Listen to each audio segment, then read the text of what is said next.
Hello বন্ধুরা, আপনাদের সকলকে স্বাগত জানাচ্ছি আবারও এই সার্টুনসের নতুন একটা ভিডিওতে। তো চলুন বন্ধুরা, আজকের এই ভিডিওটি শুরু করা যাক। সময়টা ছিল 2019 সাল। সময়টা কেন জানি অনেক ভালোই কাটছিল। তাই সুজন ও আমি প্রতিদিন রাতে মন্টুদার দোকানে চা খেতে যেতাম। মন্টুদাও আমাদের জন্য অপেক্ষা করতো 10টা পর্যন্ত। আমাদের চা খাওয়া হয়ে গেলে মন্টুদা তার নিজের দোকান বন্ধ করত।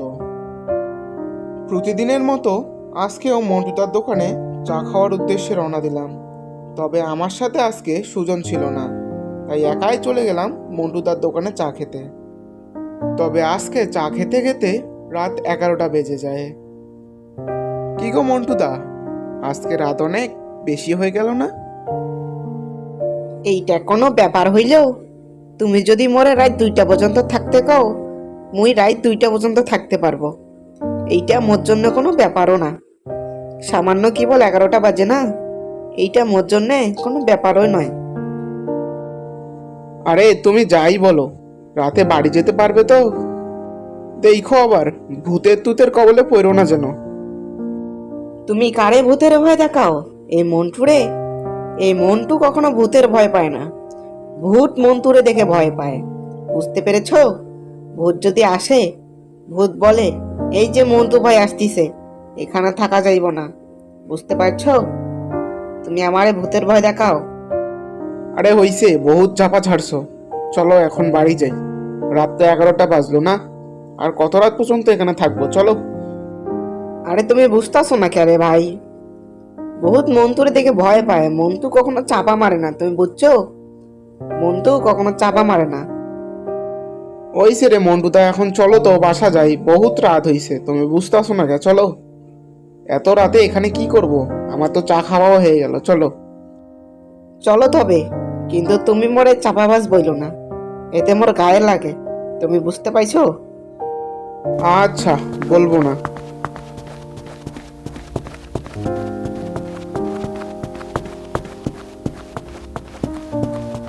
আমি আর মন্টুদা দুজনে হেঁটে গল্প করতে করতে যাচ্ছিলাম। এমন সময় দেখি রাস্তার মাঝখানে একটা গাড়ি দাঁড়িয়ে আছে।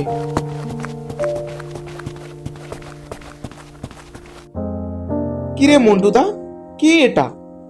রাস্তার মাঝখানে গাড়ি দাঁড় করে রেখেছে। এর কি সাধারণ জ্ঞান বলতে কিচ্ছু নাই? এখন যদি হঠাৎ করে একটা গাড়ি এসে এর গাড়ির মাঝখানে ধাক্কা মারে, তখন কিরকম হবে ব্যাপারটা তুমি বলো তো? এসব লোকের কারণে দাদা অ্যাক্সিডেন্টগুলো বেশি হচ্ছে, তুমি বুঝতে পেরেছো? হ ভাই, তুমি তো ঠিকই কইছো। এই সব লোকের কারণে কিন্তু অ্যাক্সিডেন্ট গুলা বেশি করে হইতাছে। আচ্ছা মন্টুদা, যাই হোক, তুমি একটু এগিয়ে গিয়ে দেখো তো, কে এই পাগল যে রাস্তার মাঝখানে গাড়িটা দাঁড় করে রেখেছে? আচ্ছা যাইতাছি, কিন্তু আবার পাগল পুগল যদি সত্যিই হয়, আমাকে সাইড আবার পালাইও না কিন্তু। আমি ডাকলে তুমি দৌড়াইছো। কে জানি, পাগল তো হইতেও পারে। আরে মন্টুদা, যাও তো। আমাদের অতটা অবিশ্বাস তুমি করো না। আশা করি আমি তোমাকে ছেড়ে পালাবো না, কিন্তু একটু সাবধানে যাওয়া, ঠিক আছে? যাইতাছি কিন্তু। এ মন্টুদা, সাবধানে সাবধানে। মন্টুদা যেই না গাড়িটার কাছে গেল, গাড়িটি সঙ্গে সঙ্গে ছুটতে শুরু করে। আমি আর মন্টুদা কিছু বুঝে উঠতে পারি না এসব কি ঘটলো। মন্টুদা আমার কাছে এসে বলে, আরে ভাই, তুমি তো ঠিকই কইছো। এই গাড়ির মধ্যে যে গাড়িটা চালাচ্ছিল না, সে আসলে একটা পাগল। আমি গাড়িটার কাছে যাওয়া মাত্রই গাড়িটা শাটান টান দিয়ে দিল। আশেপাশে যদি কেউ থাকতো না, তাহলে একদম শেষ হয়ে যেত। আসলে ভাই, লোকটা পাগল ছিল। তুমি ঠিকই বলছো। আরে মন্টুদা, ওসব পাগলের কথা বাদ দিয়ে দাও তো। এখন চলো, অনেক রাত হয়ে গেল, বাসা যাইতে হবে।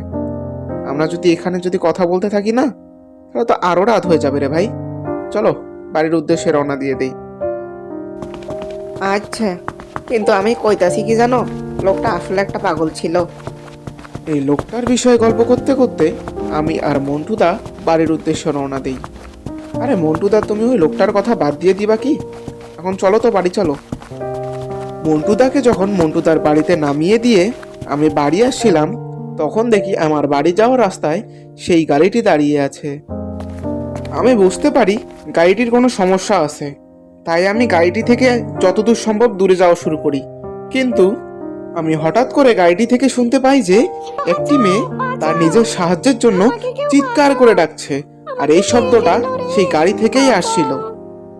মেয়েটির এই আর্তনাদ শুনে আমি গাড়িটির কাছে অনেক সাহস নিয়ে যেতে থাকি, কিন্তু হঠাৎ করে কে যেন আমাকে পিছন দিক থেকে আমার হাত টেনে ধরে। আমি কিছু বুঝতে পারি না যে আমার সাথে আজকে রাতে এসব কি ঘটছে, কিন্তু হঠাৎ করে দেখি আমি বিছানায়, আমার ঘুম ভেঙে গেছে। আমি কিছু বুঝতে পারছি না আমি এতক্ষণ কি স্বপ্ন দেখলাম, না এসব বাস্তবে আমার সঙ্গে ঘটছিল। আমি কিছু বুঝতে পারি না। আমার বউ আমাকে কি যেন বলছিল। হ্যাঁ গো, তুমি কালকে রাতে কখন আসছো? আমি তো তোমাকে দরজা খুলে দেইনি। তুমি বাড়ির ভিতরে ঢুকলে কেমনে? হঠাৎ করে আজকে সকালে কেন জানি দেখতেছি তুমি বিছানার মধ্যে। আমি তো কিছুই বুঝতে পারছি না। তুমি কি আবার জাদু টাদু শিখলে নাকি গো? তুমি কি সত্যি বলছো? তুমি কালকে রাতে আমাকে দরজা খুলে দাওনি? সত্যি বলছি না তো মিথ্যা বলছি আমি তোমাকে? আমি 100% সত্যি। আমি কালকে রাতে তোমাকে দরজা খুলে দেইনি। আমার একদম স্পষ্টভাবে মনে আছে। আচ্ছা যাও, তুমি রান্না বান্না করো, আমি একটু বাইরে থেকে আসতেছি, বুঝছো? আমি আমার স্ত্রীকে এই বলে মন্টুদার দোকানের উদ্দেশ্যে দিলাম দৌড়। দোকানে গিয়ে দেখি মন্টুদা দোকানের মধ্যেই চা বিক্রি করছে এবং কাস্টমারদের সঙ্গে গল্পগুজব করছে। এ মন্টুদা, আমি কালকে তোমার সঙ্গে শেষ রাতে তোমার দোকানে ছিলাম না? তারপর আমরা একসঙ্গে বাড়ি গিয়েছিলাম না? সত্যি করে বলবে মন্টুদা, আমি অনেক টেনশনের মধ্যে আছি, কিন্তু সত্যি করে বলো। হ, তুমি আর আমি তো কালকে একসঙ্গেই ছিলাম। কালকে তুমি একা আমার দোকানে চা খেতে এসেছিলে, তারপর তো আমরা একসঙ্গে বাড়ি গেলাম না। আমার সবকিছু মনে আছে ভাই। মন্টুদা, কালকে রাতে আমার সঙ্গে আমার বাড়ি যাওয়ার রাস্তায় আমার সঙ্গে এক অদ্ভুত কিছু একটা ঘটে। আমি সেটা আজকে সকালে বুঝতে পারি।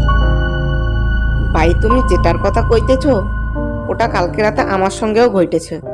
তবে বাড়ি যাওয়ার পর আমি রাস্তায় বেরোইছিলাম, তারপরে আমার সঙ্গে এই ঘটনাটাই ঘটে তুমি যেটার কথা বলছো। তারপর আমি মন্টুদার সঙ্গে কথা বলে বুঝতে পারি আমাদের দুজনের সাথে কালকে রাত্রিবেলা ঠিক একই ঘটনা ঘটে। এটা কেমনে সম্ভব আমি কিছুই বুঝতে পারছি না।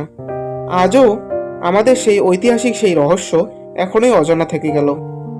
তো বন্ধুরা, আজকে এখানেই শেষ করছি। তোমরা সবাই ভালো থাকো, সুস্থ থাকো, আর বন্ধুরা আমাদের চ্যানেলটিকে সাবস্ক্রাইব করবে। আর তোমাদের সঙ্গে দেখা হচ্ছে পরের কোনো এক মজাদার, ভয়ঙ্কর ও রোমাঞ্চকর ভিডিওতে।